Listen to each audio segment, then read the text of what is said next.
Octubre. Su partido está integrado por militantes independientes, por supuesto, y también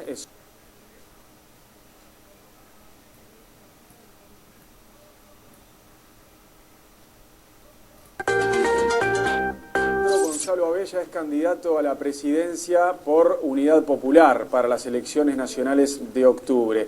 Su partido está integrado por militantes independientes, por supuesto, y también, sobre todo, por la Asamblea Popular, que le dio nombre al partido en el pasado, Asamblea Popular, Movimiento 26 de Marzo, Partido Comunista Revolucionario, esos entre los sectores principales, pero también hay otros.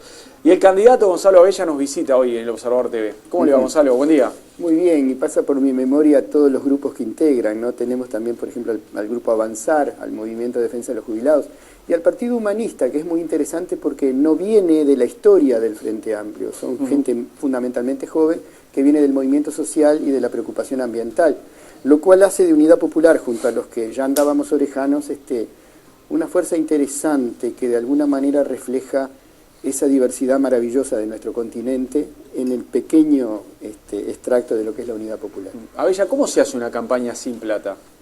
Para los 4 partidos que están en el Parlamento, campaña electoral es inversión en dólares, tantos votos, la relación costo-beneficio. Para la Unidad Popular es la organización por abajo, es decir, es caminar.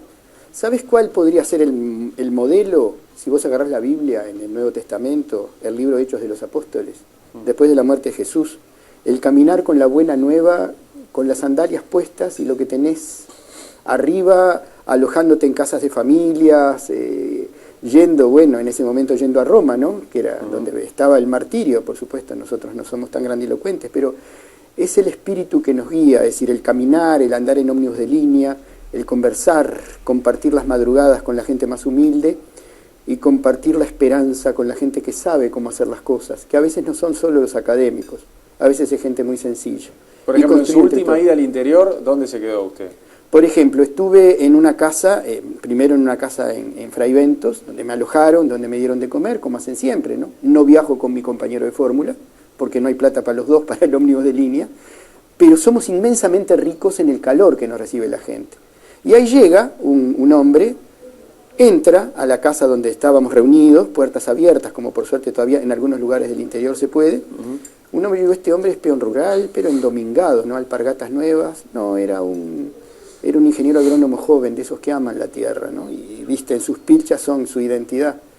Y me decía, Abella, yo estoy de acuerdo con todo lo que plantea la Unidad Popular, pero llegamos tarde, ya hay un entretejido de transnacionales. Y ahí estuvimos hablando de los equipos interdisciplinarios que tenemos nosotros y del saber social. Tenemos el relevamiento de todos los proyectos lindos que están funcionando en Uruguay, pequeños, para transformarlos en políticas públicas. Y bueno, y de esa casa de familia a otra casa de familia más humilde, a veces duermo en el ómnibus, lo cual es la condecoración, ¿no? No lo hago yo solo, los compañeros. Antes que yo llegue a la gira hay otros compañeros que van a organizar la agenda de los medios que me reciben, ¿no? Al no tener dinero para pagar espacios, es un trabajo de hormiga, pero es un trabajo que nos hace muy feliz y nos abruma además con la inmensa responsabilidad de la gente que da hasta lo que no tiene y comparte hasta lo que no tiene para hacernos pasar mejor en estas estadías. El día que presentó su candidatura dijo: somos a partir de ahora guerrilleros de las ideas frente a los tanques de canalladas que nos van a poner enfrente. ¿Le han puesto ya algún tanque? Porque esto fue en abril. ¿Le han puesto algún tanque ya de canalladas? Fue profético. Muy poquito después salía campeón Peñarol. Se rompieron unos cuantos vidrios por los vándalos que siempre se meten en el fútbol y en el básquetbol.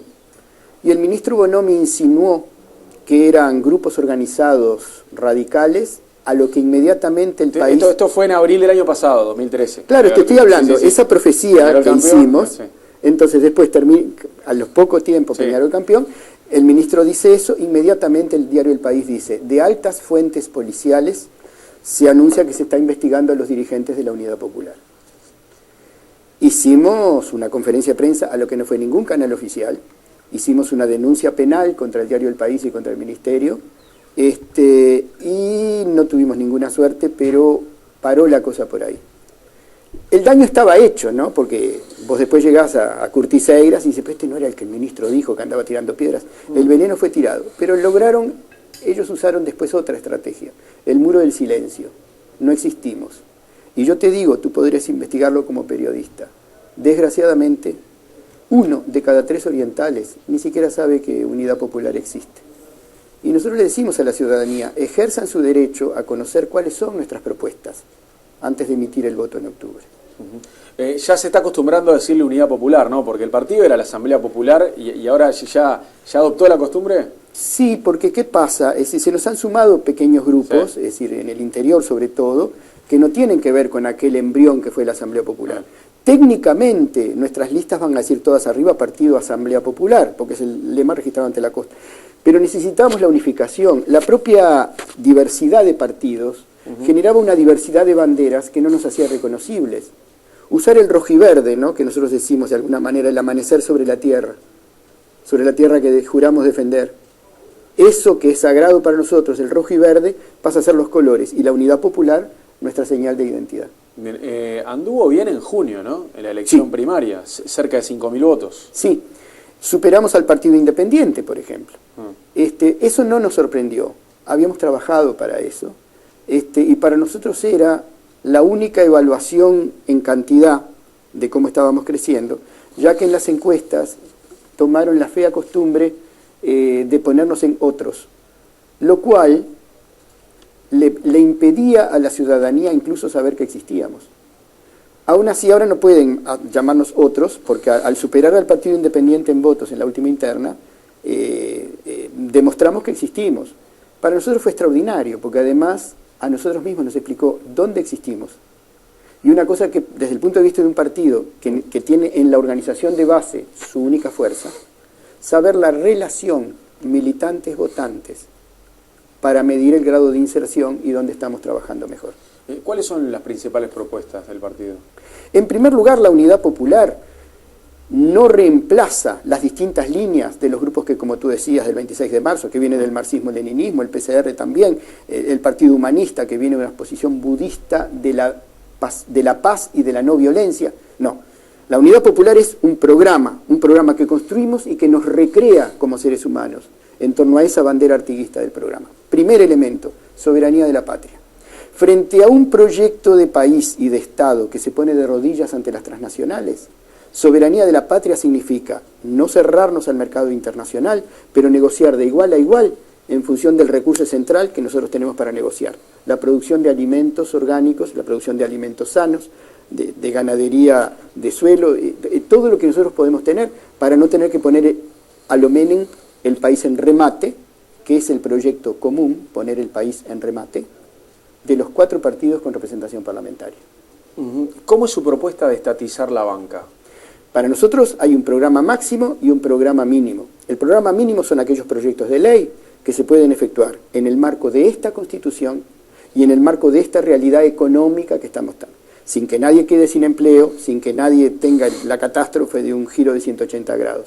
Nosotros apostamos a proyectos de ley que apuestan a cosas mucho más sencillas en el plano bancario. Por ejemplo, créditos blandos a los pequeños y medianos productores, a las pequeñas y medianas empresas, suprimir la bancarización y fundamentalmente graves cargas impositivas al monocultivo forestal y a las...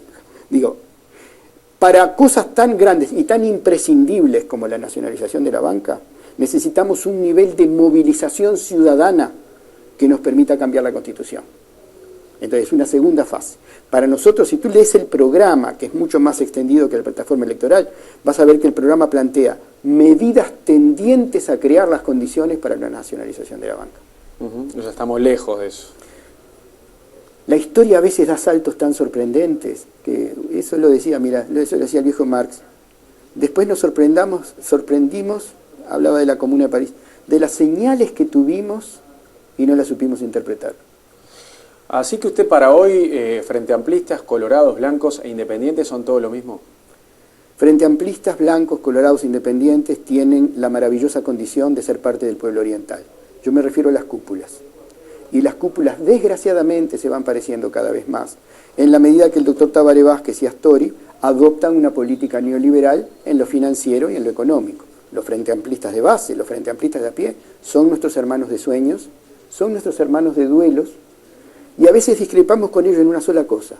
Ellos creen todavía que se puede arreglar la cosa de adentro, y nosotros decimos que desgraciadamente el piloto automático está puesto, como lo demostró la votación de la senadora Constanza Moreira, que ignominiosamente acaba de plegarse a la mayoría en el Senado, a la unanimidad del Senado, para entregar la tierra a las empresas extranjeras y a los estados extranjeros. Usted dice que Constanza Moreira quizá piensa más como ustedes, pero prefirió irse al Frente Amplio. Yo creo que, no sé, no soy psicólogo para analizar la gestualidad de Constanza Moreira. Yo pienso que en los hechos actúa como un rastrillo de izquierda para un proyecto nefasto. ¿Y eso qué? ¿Por una banca? Preguntáselo a ella. Yo lo que te digo es que si vos ponés parlamento.gov.uy, nuestros legisladores, Constanza Moreira, descubrís que durante 5 años fue parte de la obediencia debida al proyecto más nefasto de Astori, y que ahora se es el izquierdista, pero vota, cuando tiene que votar como votó antes de ayer, contra la patria. Ahora, ¿no piensa también que es utópico el proyecto de ustedes? ¿Que se van quedando solos en esa idea? Mira, nosotros tenemos un montón de gente que no nos va a votar, que están por el voto en blanco, por el voto anulado, y que piensan exactamente igual que nosotros, que lo único utópico es creer que este proyecto, el país puede sobrevivir a este proyecto, con la megaminería, con la expansión de monocultivo forestal, con el veneno del agua, con el envenenamiento de la tierra, con todo lo que no se dice pero que la gente sabe, con el vandalismo, con el aumento de la droga, con el aumento de la violencia social, con el desastre de la educación. Este modelo no funciona. Y el Uruguay que nosotros queremos y que todavía existe está en riesgo de perderse. Después, ¿cuál es la utopía? Si nosotros planteáramos hoy la nacionalización de la banca para mañana sería una utopía, ojalá, pero no lo estamos planteando. Estamos planteando proyectos de ley para los cuales tenemos talleres de asesoría permanente, equipos interdisciplinarios de juristas, de constitucionalistas, a los efectos de saber cuáles son los proyectos de mitigación de los peores impactos, de que caiga el peso de la ley sobre los que fumigan desde el aire con agrotóxicos prohibidos, desde toda la gente corrupta, y hacer jugar esa ley que tanto miedo le tienen los 4 partidos, que es la ley de responsabilidad, la ley de abuso de funciones, que es la única ley que frena a los jerarcas de la corrupción, usarla al máximo desde el punto de vista de la ley. A ver, cuando usted dice que el Frente Amplio, la frase textual es: nos oponemos al Frente que se arrodilla frente a las multinacionales, al igual que la derecha. ¿Usted piensa que el Frente está a tiempo de cambiar? ¿Que algún día va a modificar eso? La gente de base está desesperada, pero el problema es que el piloto automático está puesto. Vos fíjate, pensá en las personalidades. Por ejemplo, se habla de una renovación generacional. ¿Quién va a hacer la renovación generacional? Canepa. Se habla de un problema de género. ¿Quién va a hacer la renovación de género? Constanza Moreira, que ha masculinizado totalmente su pensamiento para ponerse al servicio del proyecto machista del Frente Amplio.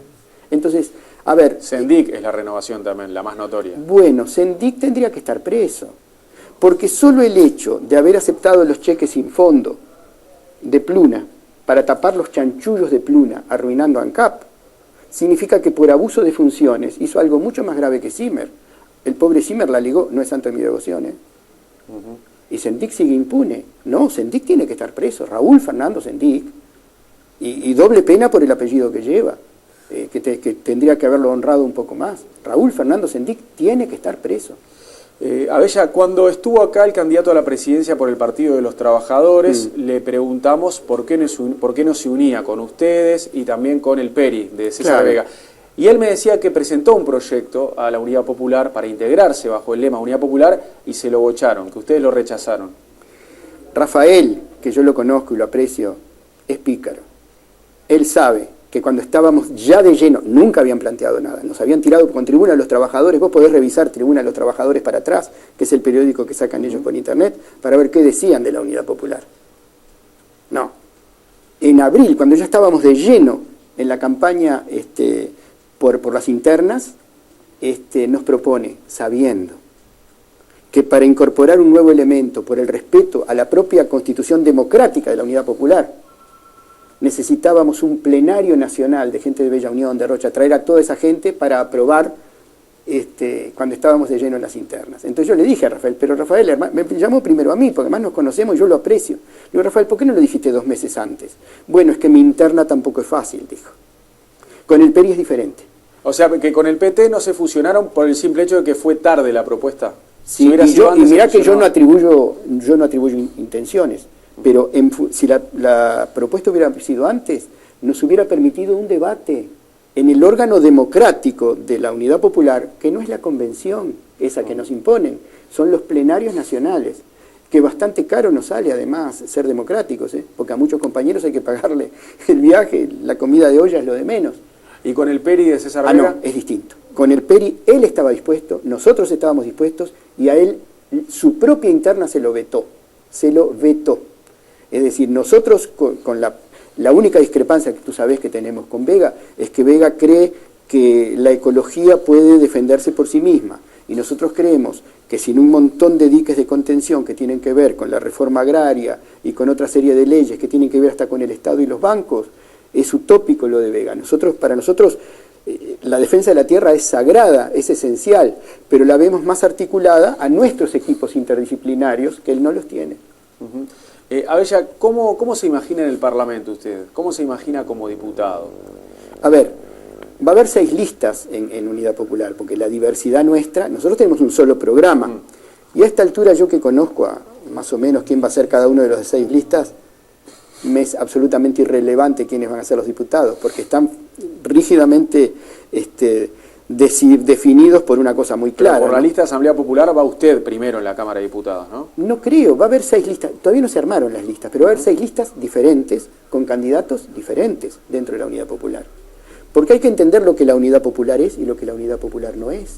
La Unidad Popular no disolvió en su seno las distintas mochilas de historias que viene un humanista que es partidario de Buda, o un PCR que es partidario del marxismo-leninismo. Es decir, cada cual, y además a la gente, más allá de que saque o no diputados, a los distintos, sobre todo a los grupos pequeños de la Unidad Popular, les interesa el acto electoral porque acumulan votos y además evalúan su propia inserción, que es más allá de lo electoral.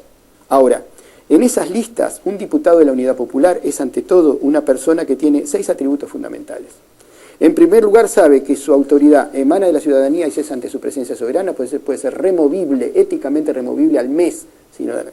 En segundo lugar, es un diputado itinerante, que camina las madrugadas en un carrito de clasificador para entender, que se va a los pescadores Santa Catalina a ver cómo están sufriendo, que va a los desalojos, que va con los campesinos que recibieron el cedulón de desalojo por Aratirí. En tercer lugar, su despacho es el despacho de los que no tienen voz. Como diría nuestro querido Sassano, que ya falleció, el despacho va a ser con olor a segundo tiempo. En cuarto lugar, es un hombre que es muy sensible a los equipos interdisciplinarios y a todo lo que es en los equipos permanentes de asesoría. En quinto lugar, sensible además a los grandes problemas del país, con un compromiso artiguista de lo que es la descentralización y del control popular. Nosotros por eso queremos un Estado mucho más federal. Porque vos votás en Paysandú un diputado, se te va a Montevideo y no lo ves por 5 años. Al edil sabés dónde va a la escuela la nena, dónde hace los mandados. El control exige que los recursos del Estado se manejen más descentralizadamente. Y en sexto lugar, es un hombre con vocación de patria grande y vocación de profundo respeto a las decisiones populares. ¿Y en materia de votos piensa que le alcanza para llegar a tener representación parlamentaria? Mira, viste que vos sabés que en ciencias sociales te dicen que lo que hay que medir no es la foto, sino la tendencia. Desde ese punto de vista, nosotros hoy estaríamos para 2 diputados. 2 diputados. Y no tenemos techo porque todavía 1 de cada 3 orientales no nos conoce. En eso nos ha ganado la televisión abierta. No nos conocen y podemos seguir creciendo en la medida que sigamos haciendo este trabajo en casas de familia, este trabajo peregrino, este trabajo que es casi un apostolado, ¿no?, de evangelio, de buena nueva. Pero también podemos no tener ninguno.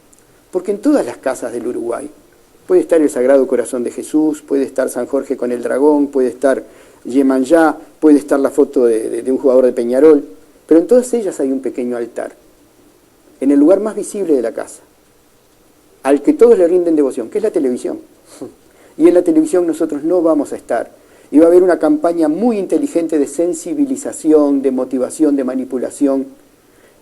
Y además aprovecho para hacer una denuncia. Eso por arriba. Y por abajo, mucha gente que se nos ha acercado en barrios pobres y sobre todo en lugares del interior, han tenido un chantaje económico y afectivo y una persecución para que no nos voten.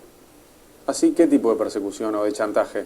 Por ejemplo, barrio Capoeira, un asentamiento en Maldonado de gente que ha perdido el trabajo, a la gente a la cual hemos visitado, gente que está viviendo muy mal, llego yo con los compañeros de la Unidad Popular de Maldonado, al día siguiente llega el Zunca, que aparentemente debería ser un sindicato, pero que presiona la gente de la cúpula, no la maravillosa base del Zunca, que son obreros solidarios, que hacen trabajo precioso.